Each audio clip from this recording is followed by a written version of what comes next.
বাংলাদেশ ক্রিকেটে ক্রিকেটারদের সহধর্মিণীরা সরব থাকেন সব সময়।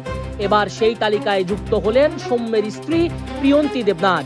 প্রিয়ন্তী দেবনাথ বলেন, the world is so unfair, hard work, achievements and dedication don't always get noticed, and those who lack the art of oiling people are often left behind.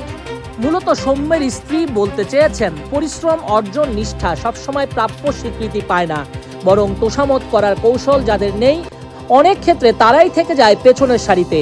Soumya সরকারও status দিয়েছেন তৃতীয় ওয়ানডের আগে। 2027 বিশ্বকাপ সামনে সৌম্যকে মনে রাখেনি নির্বাচকরা, অথচ এই ক্রিকেটারটাই শেষ সিরিজে কি দুর্দান্ত ব্যাটিং করেছেন, অথচ ইনফর্ম ব্যাটারকে এই সুযোগ দিল না নির্বাচকরা। ভুলে গেল ম্যানেজমেন্ট তার অর্জন, তার পরিশ্রম।